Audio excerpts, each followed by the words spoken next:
Pemprov DKI Jakarta kembali memperpanjang masa PSBB transisi, namun Pemprov DKI izinkan warga melaksanakan resepsi pernikahan dengan kapasitas 25%. Dan untuk membahasnya sudah bersama kami ada Ibu Bunga Firdaus dari Hastana, Himpunan Pengusaha Tata Acara Pernikahan Indonesia, sekaligus pemilik Wedding Organize, serta Mbak Mahara, calon pengantin yang akan menyelenggarakan pernikahan. Selamat siang Mbak Bunga dan Mbak Mahara. Ya. Baik, saya ke Mbak Bunga terlebih dahulu. Ini sudah diperbolehkan resepsi pernikahan di DKI Jakarta. Apakah memang klien di Wedding Organize Mbak Bunga ini meningkat?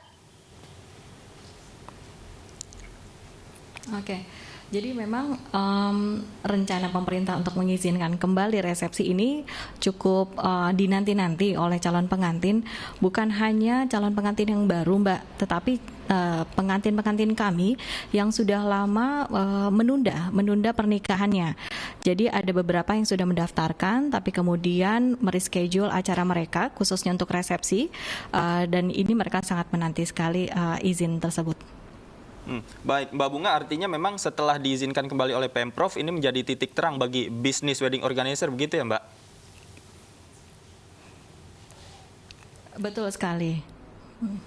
Baik, kemudian seperti apa persiapan yang harus dilaksanakan oleh wedding organizer sebelum memang melaksanakan acara tersebut?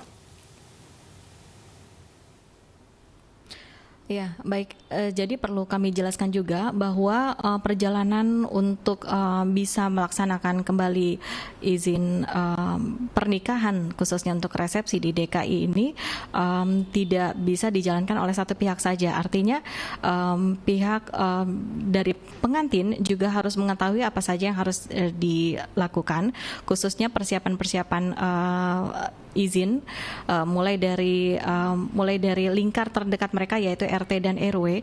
Lalu dari pihak wedding organizer juga akan membantu untuk memastikan supaya protokol kesehatannya bisa berjalan dengan baik. Dan di dalam acara tersebut pasti melibatkan banyak pihak termasuk dari vendor-vendor. Vendor-vendor tersebut juga memang harus vendor yang mengetahui bagaimana pelaksanaan protokol kesehatan tersebut.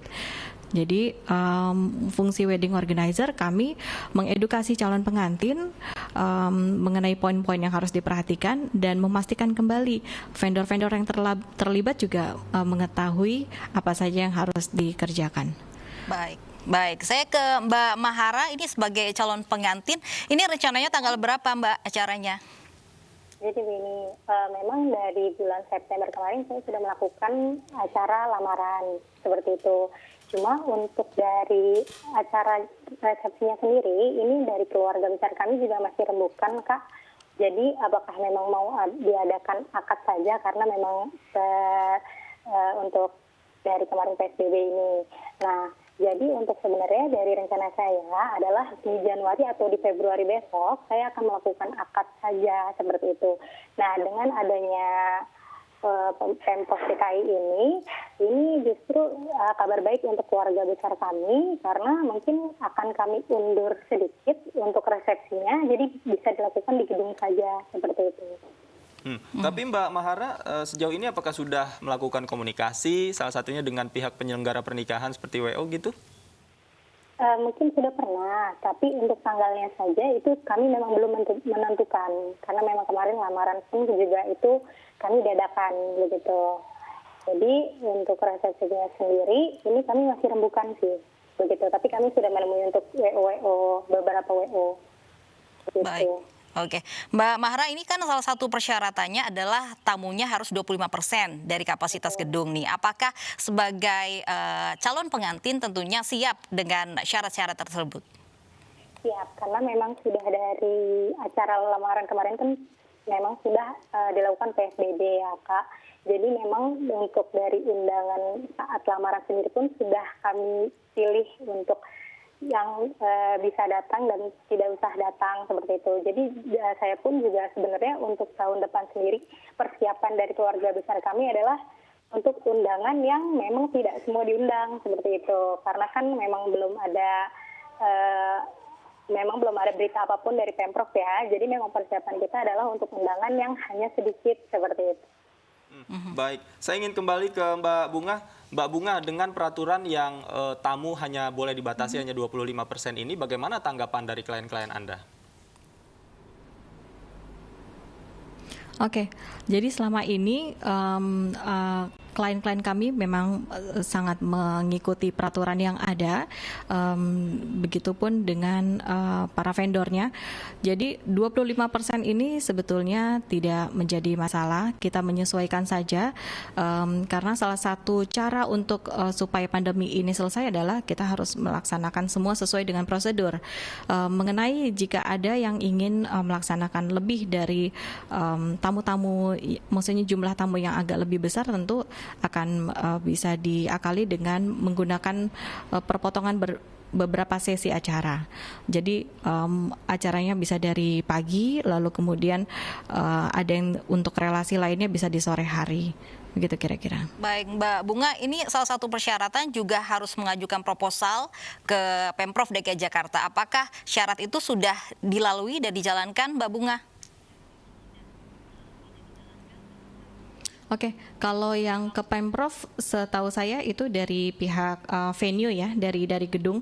Sedangkan untuk wedding organizer itu lebih memastikan bagaimana nanti yang sudah dijanjikan mengenai pelaksanaan protokol kesehatan itu bisa benar-benar dijalankan selama acara berlangsung. Baik, artinya memang pihak WO juga harus memilih gedung yang sudah di ACC terkait izin penyelenggaraannya ya, Mbak Bunga ya?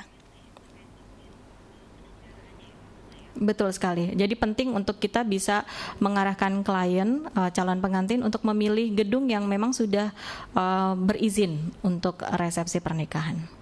Kalau untuk skenario penerapan protokol kesehatannya, apakah ada yang berbeda yang mungkin dititipkan secara khusus oleh pemilik gedung kepada WO? Seperti apa, Mbak Bunga?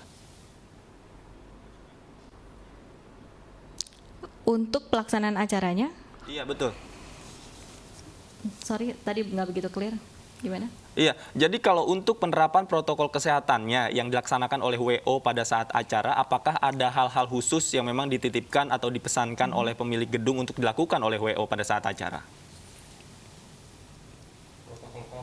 Oke, jadi memang pada dasarnya masih bertumpu di 3 poin utama, yaitu menjaga jarak, senantiasa memakai masker selama acara berlangsung, lalu kita mengarahkan tamu-tamu untuk mencuci tangan sesering mungkin dengan air mengalir maupun dengan hand sanitizer. Lalu untuk persiapan wedding organizer sendiri, itu kami mendata setiap kru yang akan bertugas, lalu setiap kru yang akan bertugas pun kami bekali hand sanitizer dan perlengkapan lainnya termasuk masker.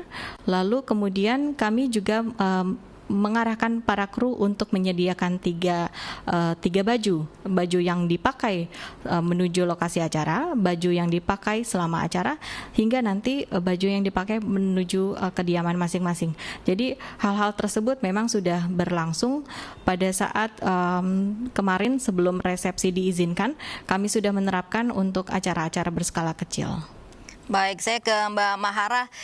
Ini kan akan menyelenggarakan begitu pernikahan yang memang tak biasa dengan protokol kesehatan yang ketat. Bagaimana memberikan pengertian kepada para tamu undangan dengan batasan-batasan yang akan dilaksanakan begitu nantinya? Dan bagaimana tanggapannya para tamu undangan? Baik, jadi seperti ini. Mungkin memang dari acara lamaran sebelumnya itu juga kebetulan saya saat memberi undangan di by WhatsApp itu memang sudah kami lakukan untuk peringatan-peringatan prosedur, yaitu untuk memakai masker, selalu menggunakan hand sanitizer, dan untuk duduknya pun berjarak seperti itu. Jadi nanti juga pas untuk resepsinya sendiri, pasti akan saya ingatkan kembali di undangan untuk di WhatsApp dan untuk semua undangan kembali itu melakukan prosedur untuk protokol kesehatannya sendiri, begitu. Baik, Mbak Mahara tadi kan bilang bahwa ketika Pemprov mengizinkan dilaksanakan acara resepsi ini menjadi pertimbangan ulang. Apakah Mbak Mahara dan juga keluarga ini yakin penerapan protokol kesehatan ini akan betul-betul aman ketika acara Mbak Mahara berlangsung? Baik, jadi kan sebelumnya memang saya sudah menemui untuk wedding organizer ya, beberapa wedding organizer. Dan di sana pun saya sudah melihat untuk sebelumnya show untuk resepsi sebelumnya. Dan memang betul di acara resepsi pernikahan tersebut itu para WO itu melakukan prosedur kesehatannya sesuai yang diminta oleh Pemprov seperti itu. Jadi untuk tamu itu sebelum masuk mereka dilakukan pengecekan suhu badan, dan untuk di dalamnya juga mereka tidak ada untuk standing party, tapi duduk di bangku yang sudah di jarak 1 meter. Dan untuk makannya sendiri itu bukan seperti dulu yang prasmanan ambil makan sendiri-sendiri, tapi sudah dilakukan oleh para petugas WO-nya. Jadi untuk para tamu undangan tidak dilakukan pengambilan makanan sendiri-sendiri seperti itu.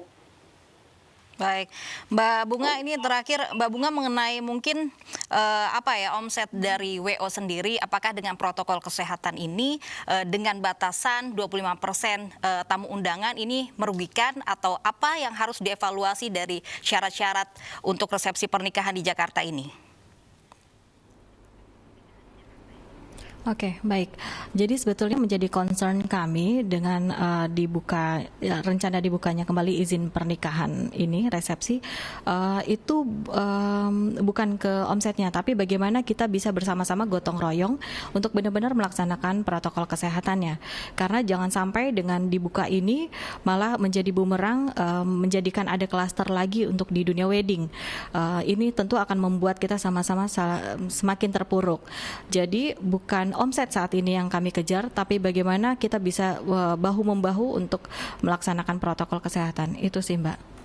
Baik, terima kasih Mbak Bunga Firdaus. Kita harapkan bersama jalannya protokol kesehatan ini bisa berjalan dengan baik. Kemudian Mbak Mahara juga mudah-mudahan acaranya lancar. Terima kasih Mbak Mahara dan Mbak Bunga. Selamat siang.